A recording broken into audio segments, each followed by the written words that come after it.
எல்லாருக்கும் வணக்கம். இது உங்கள் study with Darshan YouTube channel. நம்ம இந்த வீடியோவில் ஏப்ரல் 3ஆம் தேதிக்கான கரண்ட் அஃபேர்ஸ் பார்க்க போகிறோம். அதுக்கு முன்னாடி எஸ்டர்டே கரண்ட் அஃபேர்ஸ் ரிவிஷன் பார்த்துட்டு ஸ்டார்ட் பண்ணலாம். ஏப்ரல் 3 சொல்லியிருந்தோம் இல்லையா, இன்றைக்கி மேக்ஸ் டெஸ்ட் பேட்ச் ஜாயின் பண்ணுறதுக்கு லாஸ்ட் டேட்டு. அதை பற்றி டீட்டெயில் டிஸ்கிரிப்ஷனில் இருக்குது, செக் பண்ணி பார்த்துக்குங்க. ஸோ அதில் உங்களுக்கு ப்ராக்டிஸ் பண்ணுறதுக்கு தனியாக கொஸ்டின்ஸ் கொடுத்துருவோம், சொல்யூஷன் பிடிஎஃப். அதில் உள்ள சம்மெல்லாம் ப்ராக்டிஸ் பண்ணிவிட்டு டெஸ்ட்டு தனியாக ஷெடியூல் கொடுப்போம். அந்த ஷெடியூல் வைஸாக நடக்கும். ஸோ டிஸ்கிரிப்ஷன் செக் பண்ணி பார்த்துக்கோங்க. இப்போ நம்ம கரண்ட் அஃபேர்ஸ் பார்க்கலாம். Revision 1st and 2nd April current affairs revision. ஒவ்வொரு கொஸ்டினுக்கு ஆன்சர் கமெண்ட் பண்ணுங்கள்.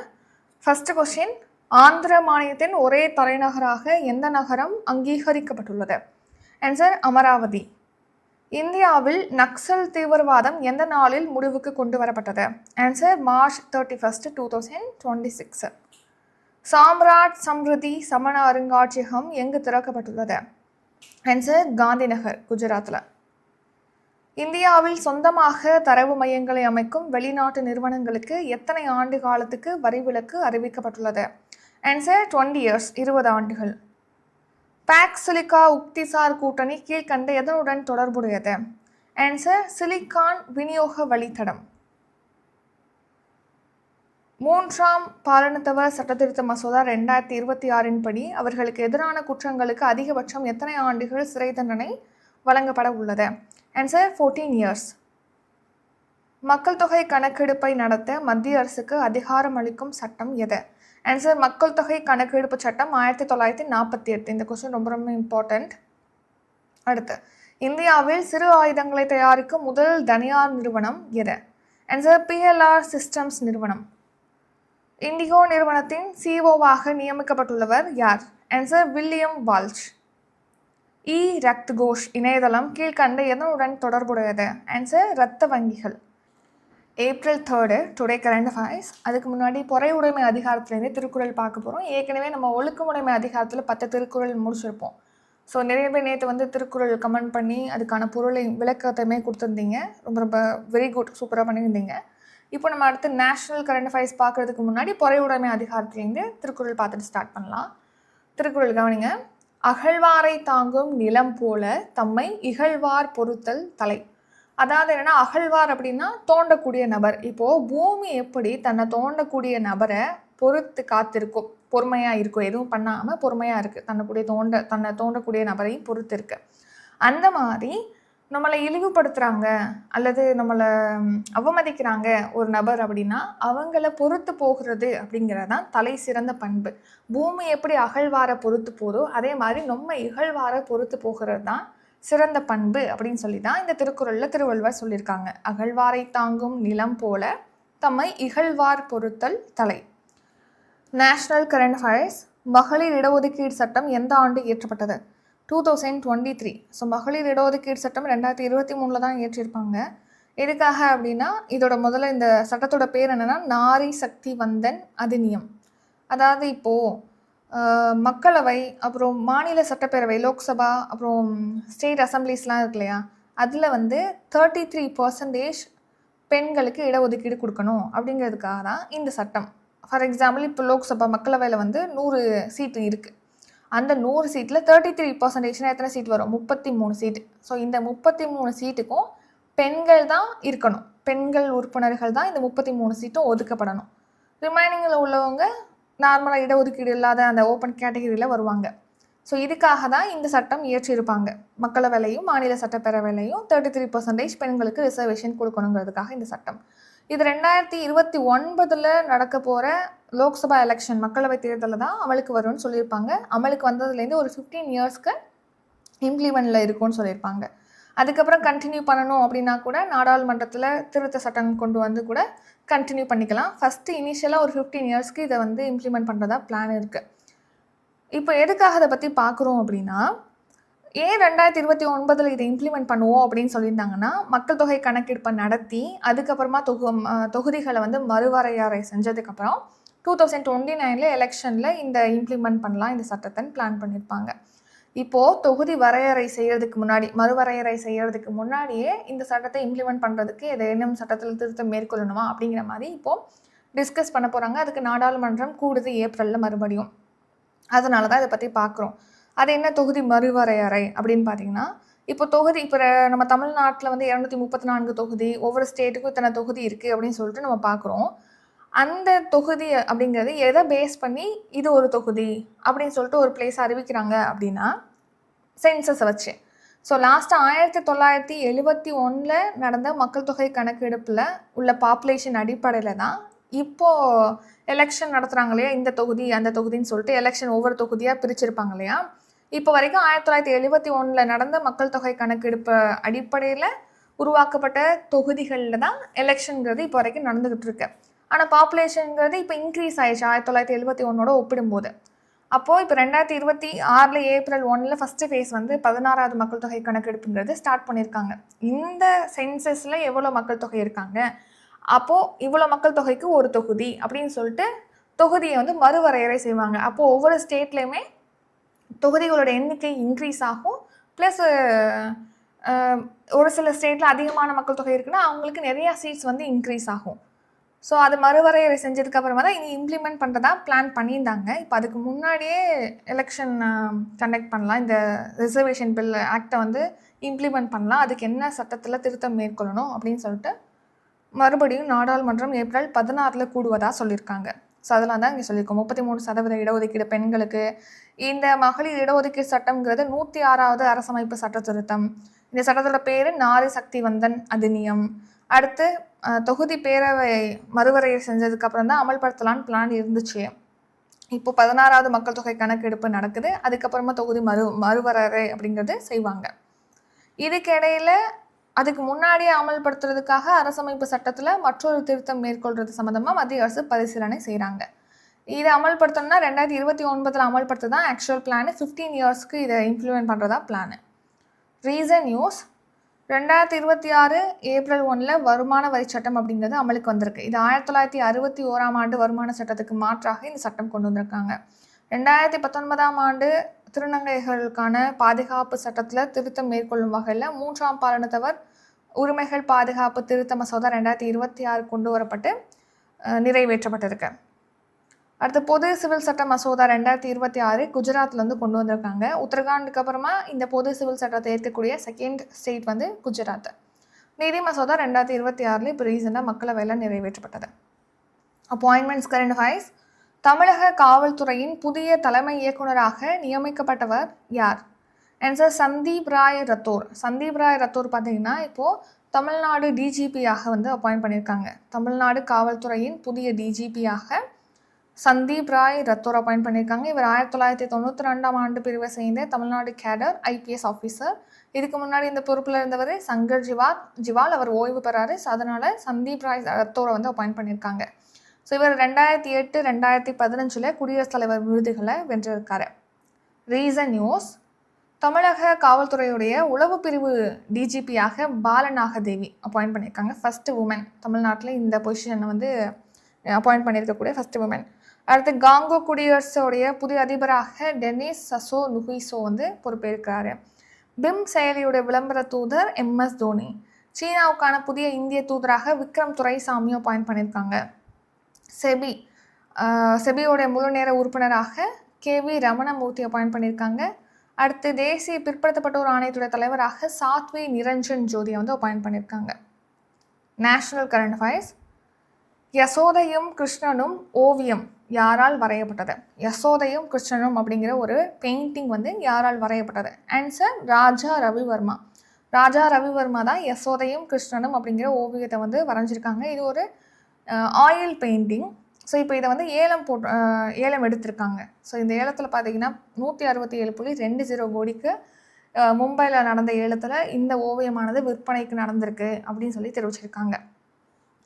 ஸோ 1890களில் ராஜா ரவிவர்மானால் இது வரையப்பட்டிருக்கு. ராஜா ரவிவர்மா என்பவர் வந்து கேரளாவில் திருவிதாங்கூர் அரச குடும்பத்தை சேர்ந்தவர் தான் ராஜா ரவிவர்மா. ஸோ பாலகிருஷ்ணர் அப்புறம் அவங்களுடைய அம்மா யசோதை இவங்களுக்கு இடையில உள்ள பாசத்தை வெளிப்படுத்துகிற வகையில் தான் இந்த யசோதையும் கிருஷ்ணனும் அப்படிங்கிற இந்த பெயிண்டிங் இருக்குது. இது வந்து அதிக விலைக்கு இப்போ ஏலம் போயிருக்கு, அதனால தான் இதை பார்க்குறோம். அடுத்து national current affairs.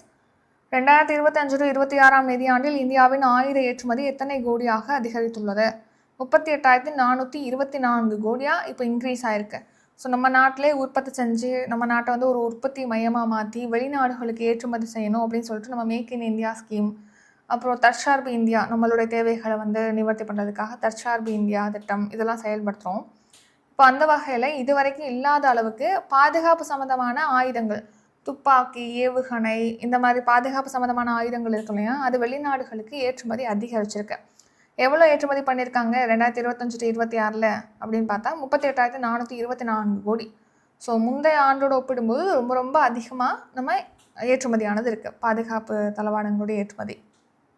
Science and tech, Artemis 2 திட்ட விண்கலத்தை எந்த விண்வெளி நிறுவனம் விண்ணில் செலுத்தியுள்ளது? Answer NASA. ஸோ நாசா பார்த்தீங்கன்னா ஆர்டமிஸ் 2 அப்படிங்கிற திட்ட விண்கலத்தை வந்து லான்ச் பண்ணியிருக்காங்க. இந்த ஆர்டமிஸ் 2 அப்படிங்கிறது என்னென்னா நிலவுக்கு மனிதர்களை அனுப்புவதற்கான நாசாவுடைய திட்டம் தான் ஆர்டமிஸ் 2. ரீசெண்டாக ஆர்டமிஸ் 4 அப்படின்னு பார்த்துருப்போம். ஆர்டமிஸ் 4 திட்டத்தின் கீழ் பார்த்தீங்கன்னா நம்ம இந்தியாவுடைய விண்வெளி வீரர் சுபான்சு சுக்லா இன்டர்நேஷ்னல் ஸ்பேஸ் ஸ்டேஷனுக்கு போயிருப்பார். அதன் மூலமாக விண்வெளிக்கு சென்ற 2வது இந்தியர் அப்படிங்கிற சாதனையை சுபான்சு சுக்லா பெற்றிருக்காரு. அது மட்டும் இல்லாமல் இன்டர்நேஷ்னல் ஸ்பேஸ் ஸ்டேஷனுக்கு போன ஃபஸ்ட்டு இந்தியன் அப்படிங்கிற சாதனையும் படைச்சிருப்பாருன்னு நம்ம பார்த்துருப்போம். அந்த வரிசையில் ஆர்டமிஸ் 2 அப்படிங்கிறது நிலவுக்கு மனிதர்களை அழைத்து செல்வதற்கான திட்டம். நிலவில் தரையிறங்குவது கிடையாது, நிலவோட ஆர்பிட்டில் சுற்றி வருவாங்க. ஒரு 10 டேஸ்க்கான ஒரு மிஷன் தான் இந்த ஆர்டமிஸ் 2. 4 விண்வெளி வீரர்களை வந்து விண்ணுக்கு அனுப்பியிருக்காங்க. அதில் 3 பேர் வந்து அமெரிக்க வீரர்கள், ஒரே ஒரு ஆள் மட்டும் கனடாவை சேர்ந்தவங்க. எங்கே இதை லான்ச் பண்ணியிருக்காங்க அப்படின்னா ஃப்ளோரிடா மாகாணத்தில் கேப் கெனவரலில் உள்ள கென்னடி விண்வெளி மையத்துலேருந்து தான் லான்ச் பண்ணியிருக்காங்க. ஸோ அந்த 4 பேர் யார் யார் அப்படின்னு பார்க்கலாம். ஸோ 53 வருஷத்துக்கு அப்புறமா நிலவுக்குன்னு அமெரிக்கானால் மேற்கொள்ளப்பட்ட பயணம் இது. ஏன்னா லாஸ்ட்டாக அப்போலோ மிஷன் மூலமாக தான் விண்வெளிக்கு, அதுவும் நிலவுக்கு வந்து பயணம் போயிருப்பாங்க. அப்போலோ 13 விண்கலம் மூலமாக 10 நாட்கள் இந்த பயணமானது இருக்கும் ஆர்டமிஸ் 2 திட்டத்தின் கீழ் அப்படின்னு சொல்லியிருக்காங்க. இந்த பயணத்தில் 4.06 லட்சம் கிலோமீட்டர் தொலைவுக்கு விண்கலமானது கடக்க இருக்குது அப்படின்னு சொல்லி தெரிவிச்சிருக்காங்க. ஸோ அந்த 4 பேர் பார்த்துடலாம். 3 பேர் அமெரிக்கா. ஸோ ஃபஸ்ட்டு பாருங்கள், ரீட் வைஸ்மேன், அப்புறம் விக்டர் குளோவர், அப்புறம் கிறிஸ்டினா கோச், இவங்க 3 பேர் அமெரிக்கா. கனடாவை சேர்ந்த ஜெரிமி ஹென்சன் திட்ட விஞ்ஞானி இவர். ஸோ மொத்தம் 4 பேரை வந்து அனுப்புகிறாங்க. அது மட்டும் இல்லாமல் பார்த்தீங்கன்னா இப்போது நிலவுக்கு அனுப்பியிருக்காங்க இல்லையா, இப்போ வந்து இதான் பூமி, இங்கே நிலவு இருக்குது. ஸோ இங்கேருந்து லான்ச் பண்ணி இப்படி ஒரு ரவுண்ட் வந்து அப்படியே போய் நிலவை ரவுண்ட் பண்ணி திரும்ப இப்படி வந்து இறக்கிடுவாங்க, பூமியில் வந்து மறுபடியும் இறங்கிடுவாங்க. இப்போது இவ்வளோ தூரம் இது பார்த்திங்கன்னா லாங் பாத்து. ஸோ இவ்வளோ தூரத்துக்கு மனித விண்வெளி பயணம் அப்படிங்கிறது இப்போ தான் மேற்கொள்கிறாங்க. மனித வரலாற்றிலே விண்வெளியில் மனிதர்கள் மேற்கொள்ளக்கூடிய மிக நீண்ட தொலைவு பயணமாக இந்த ஆர்டமிஸ் 2 திட்டத்தின் கீழ் இந்த பயணம் இருக்கும் அப்படின்னு சொல்லி தெரிவிச்சிருக்காங்க. நெக்ஸ்ட் வந்து ரீசன் நியூஸ். ஆக்சி 4 திட்டத்தின் கீழ் பார்த்தீங்கன்னா சுபான்சு சுக்லா இந்திய வீரர் வந்து விண்வெளிக்கு போயிருப்பாங்க. மொத்தம் 4 பேர், அதில் இந்தியாவை சேர்ந்த சுபான்சு சுக்லா இடம்பெற்றிருக்காங்க. நிலவில் தரையிறங்கிய தனியார் நிறுவனத்துடைய 2வது விண்கலம் எதுனா ப்ளூ கோஸ்ட். ஒடேசியஸ் தான் ஃபஸ்ட்டு தனியார் நிறுவனத்துடைய முதல் விண்கலம். நிலவிலிருந்து கனிமங்களை சேகரிக்கிறதுக்காக சந்திராயன் 4 மிஷனை மேற்கொள்ள போகிறாங்க. இதில் சந்திராயன் 5 மிஷன் பற்றி சொல்லுங்கள். சந்திராயன் இப்போ 3 மேற்கொண்டதுக்கும் சந்திராயன் 5க்கும் என்ன டிஃப்ரெண்ட், எதுக்காக சந்திராயன் 5, இதை கமெண்ட் பண்ணுங்கள். இது உங்களுக்கான கொஸ்டின். நிலவில் அணுமின் நிலையம் அமைக்க சீனா ரஷ்யா இடையே ஒப்பந்தமானது மேற்கொள்ளப்பட்டிருக்கு. வேர்ல்ட் அண்ட் இன்டர்நேஷ்னல் சமீபத்தில் இந்தோனேஷியாவில் ஏற்பட்ட பயங்கர நிலநடுக்கம் ரிக்டர் அளவுகோலில் எத்தனை அலகுகளாக பதிவாகி உள்ளது? ஆன்சர் 7.6. சமீபத்தில் இந்தோனேஷியாவில் பார்த்தீங்கன்னா பயங்கரமாக ஒரு நிலநடுக்கம் அப்படிங்கிறது ஏற்பட்டிருக்கு வடக்கு முழுக்கா கடல் பகுதியில். ஸோ அந்த நிலநடுக்கமானது ரிக்டர் அளவுகோலில் 7.6 அலகுகளாக பதிவாயிருக்கு. Index and report. இந்திய தொலைத்தொடர்பு சந்தையில் எந்த நிறுவனம் முதலிடத்தை பிடித்துள்ளது? ஆன்சர் பாரதி ஏர்டெல் நிறுவனம். ஏர்டெல் நிறுவனம் தான் இந்திய தொலைத்தொடர்பு சந்தையில் ஃபஸ்ட்டு ப்ளேஸை பிடிச்சிருக்கு. புதிய பயனர்கள் அதிகமாக கொண்ட ஒரு நிறுவனமாக பாரதி ஏர்டெல் நிறுவனம் ஃபஸ்ட்டு ப்ளேஸில் இருக்குது. யார் இது சம்மந்தமான விஷயத்தை வந்து ரிலீஸ் பண்ணியிருக்கா அப்படின்னா இந்திய தொலைத்தொடர்பு ஒழுங்குமுறை ஆணையம், அதாவது ட்ராய் நிறுவனம் தான். ட்ராய் தான் வந்து இதை ரிலீஸ் பண்ணியிருக்காங்க. ட்ராயோட வேலை அப்படின்னு என்னென்னா இந்த மாதிரி தொலைத்தொடர்பு நிறுவனங்கள் வந்து கட்டுப்படுத்துறது, ஒழுங்குபடுத்துறது, அவங்களுக்கான ரூல்ஸ் அண்ட் ரெகுலேஷனை வந்து க்ரியேட் பண்ணுறது, இதெல்லாம் தான் ட்ராயோட வேலை. ட்ராய் வந்து 1994 ட்ராய் சட்டம் 1997 கீழ் 1997 தொடங்கியிருக்காங்க. ஒரு தன்னாட்சி அமைப்பு. ஹெட் குவார்ட்டர் வந்து நியூ டெல்லியில் இருக்கு. இந்திய தொலைத்தொடர்பு ஒழுங்குமுறை ஆணையம். செகண்ட் பிளேஸில் வந்து ஜியோ இருக்கு. அடுத்து இணைய சேவை, இந்த ப்ராட்பேண்ட் சேவையெல்லாம் கொடுக்குறாங்க இல்லையா, அதில் வந்து ஜியோ தான் ஃபர்ஸ்ட் பிளேஸில் இருக்கு. Sports current affairs. சமீபத்தில் சர்வதேச கிரிக்கெட்டிலிருந்து ஓய்வு பெறுவதாக அறிவித்த ரேசி வாண்டர்டெசன் எந்த அணியினை சேர்ந்தவர்? ஆன்சர் தென்னாப்பிரிக்கா. தென்னாப்பிரிக்க அணியை சேர்ந்த கிரிக்கெட் வீரர் ரேசி வாண்டர்சன் வந்து இப்போது சர்வதேச கிரிக்கெட்டிலிருந்து ஓய்வு பெறுவதாக அறிவிச்சிருக்காரு. ஸோ ரேசி வாண்டர்டெசன் இவர் 2018 ஃபஸ்ட் டைம் தென்னாப்பிரிக்கா அணியில் வந்து இடம்பெற்றிருப்பார். மொத்தமாக 18 டெஸ்ட்டு, 71 ஒரு நாள் ஆட்டம், அப்புறம் 57 T20 ஆட்டங்களில் இவர் ப்ளே பண்ணியிருக்காரு. அடுத்த ஷார்ட் நியூஸ். இப்போ முக்கியமான பெட்ரோகெமிக்கல் பொருட்களுடைய இறக்குமதிக்கு ஜூன் 30 வரைக்கும் வரி விலக்கு மத்திய அரசு அறிவிச்சிருக்காங்க. அடுத்து முன்கூட்டியே விடுதலை செய்கிறது, தண்டனையை குறைக்கிறது, இது தொடர்பாக மாநில அமைச்சரவையோட முடிவுக்கு ஆளுநர் கட்டுப்படணும். ஆளுநருக்கு அதை நிராகரிக்கிறதுக்கு அதிகாரம் கிடையாது அப்படின்னு சொல்லி சென்னை உயர்நீதிமன்றத்துடைய முழு அமர்வுங்கிறது தீர்ப்பளிச்சிருக்கேன். இந்திய குடிமை பணியோடைய திறனை மேம்படுத்த சாதனா சப்தாஹே அப்படிங்கிற பேரில் ஒரு வார கால தேசிய சிறப்பு முன்னெடுப்பு அப்படிங்கிறது ரீசெண்டாக மேற்கொள்ளப்பட்டிருக்கு. ஆந்திராவில் ஒரே தலைநகரமாக அமராவதி இருக்கும் அப்படின்னு சொல்லிட்டு அது சட்ட ரீதியாக அங்கீகரிக்க செய்யக்கூடிய மசோதாவானது ஏற்கனவே மக்களவையில் நிறைவேற்றப்பட்டிருந்தது. இப்போ மாநிலங்களவையிலையும் நிறைவேற்றப்பட்டிருக்கு. அடுத்து வணிகத்தை எளிமைப்படுத்துறதுக்காக சிறிய குற்றங்களுக்கு தண்டனைகளை குறைக்கிறதுக்கான ஜன் விஸ்வாஸ் மசோதா 2026 மாநிலங்களவையில் நிறைவேற்றப்பட்டிருக்கு. அடுத்து CAPFல பல்வேறு பிரிவுகளில் பணிபுரியக்கூடிய அதிகாரிகளுக்கு ஒருங்கிணைந்த நிர்வாக நடைமுறையை முன்மொழியணும் அப்படிங்கிறதுக்காக CAF மசோதா 2026 மக்களவையில் நிறைவேற்றப்பட்டிருக்கு. அடுத்து April 3 கரண்ட் அஃபேர்ஸ் ரிவிஷன் பார்க்கலாம். அதுக்கு முன்னாடி இன்றைக்கி மேக்ஸ் டெஸ்ட் பேட்ச் வந்து ஸ்டார்ட் ஆகுது. ஃபீஸ் வந்து 500. உங்களுக்கு சொல்யூஷன் PDF கொடுத்துருவோம் ப்ராக்டிஸ் பண்ணுறதுக்கு, ப்ளஸ் டெஸ்ட்டுக்கான லிங்க் அண்ட் PDF கொடுப்போம் வித் சொல்யூஷனோட. அடுத்து current affairs subscription April 5 start ஆகுது. இந்த வருஷம் January 1 இந்த வருஷம் December 31 வரைக்கும் உங்களுக்கு daily current affairs, monthly current affairs, weekly test, monthly test provide பண்ணுவோம். ஃபீஸ் வந்து 750.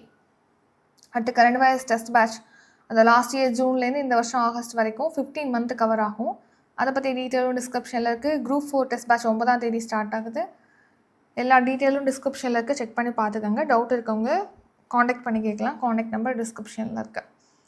கரண்ட் அஃபேர்ஸ் பார்க்கலாம். ரிவிஷன். ஃபஸ்ட்டு கொஸ்டின், மகளிர் இடஒதுக்கீடு சட்டம் எந்த ஆண்டு இயற்றப்பட்டது? ஆன்சர் 2023. தமிழக காவல்துறையின் புதிய தலைமை இயக்குநராக நியமிக்கப்பட்டவர் யார்? ஆன்சர் சந்தீப் ராய் ரத்தோர். யசோதையும் கிருஷ்ணனும் ஓவியம் யாரால் வரையப்பட்டது? ராஜா ரவிவர்மா. 2025-26 நிதியாண்டில் இந்தியாவின் ஆயுத ஏற்றுமதி எத்தனை கோடியாக அதிகரித்துள்ளது? 38,424 கோடி. ஆர்டமஸ் 2 திட்ட விண்கலத்தை எந்த விண்வெளி நிறுவனம் விண்ணில் செலுத்தியுள்ளது? நாசா. சமீபத்தில் இந்தோனேஷியாவில் ஏற்பட்ட பயங்கரவாத நிலநடுக்கம் ரிக்டர் அளவுகோலில் எத்தனை அலகுகளாக பதிவாகியுள்ளது? 7.6. இந்திய தொலைத்தொடர்பு சந்தையில் எந்த நிறுவனம் முதலிடத்தை பிடித்துள்ளது? ஆன்சர் பாரதி ஏர்டெல் நிறுவனம். சமீபத்தில் சர்வதேச கிரிக்கெட்டிலிருந்து ஓய்வு பெறுவதாக அறிவித்த ரேசி வாண்டர்டெசன் எந்த அணியினைச் சேர்ந்தவர்? ஆன்சர் தென்னாப்பிரிக்கா. இத்துடன் இன்றைக்கான கரண்ட் அஃபேர்ஸ் வீடியோ நிறைவடைகிறது. இந்த வீடியோ உங்களுக்கு பிடிச்சிருந்தால் லைக் பண்ணுங்கள், ஷேர் பண்ணுங்கள். நம்ம சேனலில் நீங்கள் இன்னும் சப்ஸ்கிரைப் பண்ணலன்னா மறக்காமல் சப்ஸ்கிரைப் பண்ணிக்கோங்க. நன்றி, வணக்கம்.